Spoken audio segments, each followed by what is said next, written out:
அப்படியா? பூமியில குழப்பம் விளைவிப்பாங்க, ரத்தத்தை ஓட்டுவாங்க, அவங்களையா நீ படைக்க போறா? நாங்க தான் உன்னுடைய புகழை பரிசுத்தப்படுத்தி பேசுறோமே, புகழ்றோமே, அப்படி இருக்க இவர்களையா படைக்க போகிறாய் அப்படின்னு கேட்டார்கள். அப்படின்னு அல்லாஹ் சொல்றான். சொல்லிட்டு அல்லாஹ் அதுக்கு சொல்றான், கால இன்னி ஆலமும் மாலாட்டாலமும், உங்களுக்கு தெரியாதது எனக்கு தெரியும் அப்படின்னு அல்லாஹ் அதுக்கு பதில் கொடுத்தான். ஆதம் அலைஹிஸ்ஸலாம் அவர்களுக்கு கற்றுக் கொடுத்தான். கற்றுக் கொடுக்க வேண்டியதெல்லாம் கற்றுக் கொடுத்தான். பிறகு மலக்குகளை நிறுத்தினா நீங்க சொல்லுங்கன்னு கேட்டா அந்த மலக்குகள் தெரியாதுன்னு சொன்னாங்க. நீ எதை கற்று தந்தாயோ அதான் எங்களுக்கு தெரியும்னு சொன்னாங்க. அது நம்பிக்கை சொல்ல சொன்னாங்க. பாத்துட்டீங்களா நான் சொன்னா இல்லையா அப்படின்னு கேட்டுட்டு இவங்களுக்கு நீங்க இப்ப சஜிதா பண்ணுங்க அப்படின்னு சொன்னா, அப்போது எல்லாரும் எல்லா மலக்குகளும் ஒரு மலக்கு பாக்கி இல்லாம அவ்வளவு மலக்குகளும் என்ன பண்ணாங்க? சஜிதா பண்ணாங்க. ஒரே ஒரு ஆள் மட்டும் சஜிதா பண்ணல. யார் சஜிதா பண்ணல? எல்லாருக்கும் தெரியும், இங்க இருக்கிற அவ்வளவு பேருக்கு தெரியும். ஒரே ஒரு ஆள் மட்டும் சஜிதா பண்ணல. யாருங்க சஜிதா பண்ணல? இப்லீஸ். இவன் தான் சஜிதா பண்ணல. ஃபஸஜது இல்லா இப்லீஸ். யாரை தவிர எல்லாரும் சஜிதா பண்ணாங்க, ஒருத்தனை தவிர. அந்த ஒருத்தன் யாரு? இப்லீஸ். அல்லாஹ் சொல்றான். அல்லாஹ் சொல்றான். இது நீங்க தெரிஞ்சுக்கிட்ட விஷயம் தான். இவர் விளக்கம் எழுதுறாரு. எப்படி எழுதுறாருன்னு சொன்னா, இந்த மலக்குகள் இந்த மாதிரி கேட்டாங்களா இல்லையா? ஏன் கேட்டாங்க தெரியுமா? இந்த இப்லீஸோட தோழமையா இருந்தாங்க பாத்தீங்களா, அதனால வந்தவன இப்லீஸால இவங்க இப்படி கேட்டாங்க. இப்லீஸினுடைய சகவாசத்தால இந்த மலக்குகள் இப்படி கேட்டாங்க. நான் கேட்கிறேன், இப்படி கேட்டாங்கன்னு சொல்லி இந்த நபரு எழுதினாரு, இது தப்பு, இது கூடாது அப்படின்னு சுட்டி காட்டப்பட்டு ஏத்துக்கல்ல, மாத்தல்ல, அதுல உறுதியா இருந்தாரு, எழுதினாரு. விளைவு என்ன என்று சொன்னா, மக்கள் கேட்டாங்க, விளக்கம் வரல, அதுதான் சரின்னு இப்படியா இருக்கிறாங்க, இருந்தாங்க. என்ன காரணம் தெரியுமா? அல்லாஹ் சொல்றானே, அபராயித மனிதகத இலாஹு ஹவாஹு, தன்னுடைய மன இச்சையை தன்னுடைய கடவுளாக ஆக்கி கொண்டானே, அவனுடைய கதி இதுதான். யோசித்து பாருங்க. அப்ப எங்க கை வச்சாங்க? தாவூத் நபி. அடுத்து யார்கிட்ட கை வச்சாங்க? மலக்குகள். அதுக்கு பிறகு வந்தாங்க. எப்படி வந்தாங்க அப்படின்னு பார்த்தா, அல்லாஹு அக்பர், அல்லாஹு அக்பர், அல்லாஹு அக்பர், கண்மணி நாயகம் முஹம்மது ஸல்லல்லாஹு அலைஹி வஸல்லம் அவர்கள் விஷயத்துல கை வச்சாங்க. எப்படி கை வச்சாங்க தெரியுமா? அல்லாஹு அக்பர், ஷஃபாஅத் மேட்டர்ல வந்தாங்க. ஷஃபாஅத், ஷஃபாஅத்னா என்ன?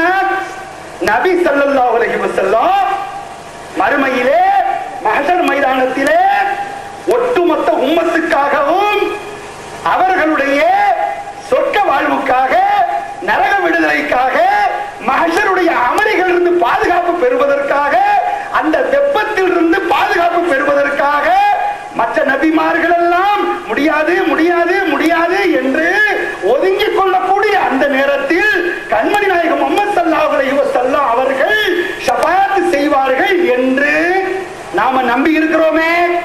எல்லா முஸ்லிம்களும் நம்பி இருக்கிறாங்களே, எல்லா இமாம்களும் ஏற்றுக்கொண்டார்களே, எல்லா சஹாபாக்களும் ஆதரவு வைத்தார்களே, எல்லா இறைநேச செல்வர்களும் ஆதரவு வைத்தார்களே.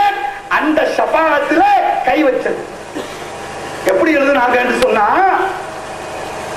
பாவம் செஞ்சுட்டான் ஒருத்தன், இன்னொருத்தன் பாவம் செய்ய இல்லை. எவன் சிறந்தவன்? பாவம் செய்யாதவன் சிறந்தவன். பாவம் செஞ்சவனை விட பாவம் செய்யாதவன் இருக்கிறானே, அவன் தான் சிறந்தவன். அப்படி இருக்கும்போது முஹம்மது ஸல்லல்லாஹு அலைஹி வஸல்லம் ஷஃபாஅத் செய்வாங்க பாவம் செய்யறவங்களுக்கு. அப்போ ஷஃபாஅத், பாவம் செய்யாதவன் சிறந்தவன், பாவம் செய்யறவன் தாழ்ந்தவன். இப்ப நபி ஸல்லல்லாஹு அலைஹி வஸல்லம் ஷஃபாஅத் செய்வாங்க யாருக்கு? பாவம் செஞ்சவனுக்கு. இவர் கேட்கிற லாஜிக் பேசுறாரு. ஏப்பா, நீ சிறந்தவனாய் இருக்க விரும்புறியா, தாழ்ந்தவனாய் இருக்க விரும்புறியா? நீ ரசூலுல்லாஹ்வுடைய ஷஃபாஅத் வேணும்னு கேட்கிறிய, அப்ப நீ தாழ்ந்தவனாய் இருக்கணும் நீ விரும்புற. அப்ப நீ என்ன பண்ணு? தப்பே பண்ணாத, நல்லவனாக மிக உயர்ந்தவனாக ஆகிறத விரும்பு. அப்படி விரும்புறதா இருந்தா ஷஃபாஅத்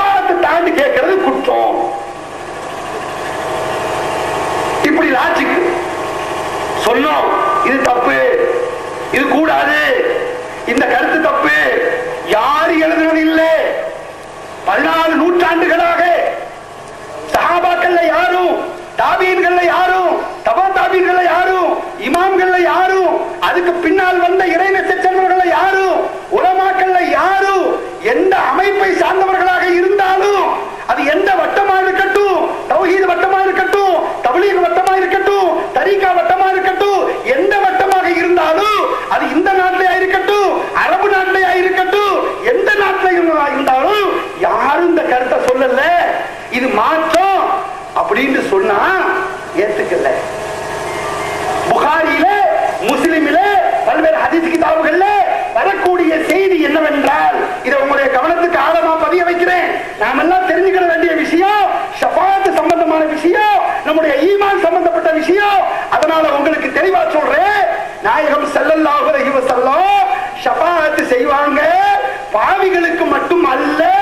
அல்லாஹ் சொல்றானா நபி ஸல்லல்லாஹு அலைஹி வஸல்லம், தூதரே கேளுங்க, நான் தர்றேன், தலையை உயர்த்துங்க, கேளுங்க, தர்றேன், சிபாரிசு செய்யுங்க, உங்க சிபாரிசை நான் ஏத்துக்கிறேன் அப்படின்னு சொன்ன உடனே நபி ஸல்லல்லாஹு அலைஹி வஸல்லம் தலையை உயர்த்துவாங்களாம்.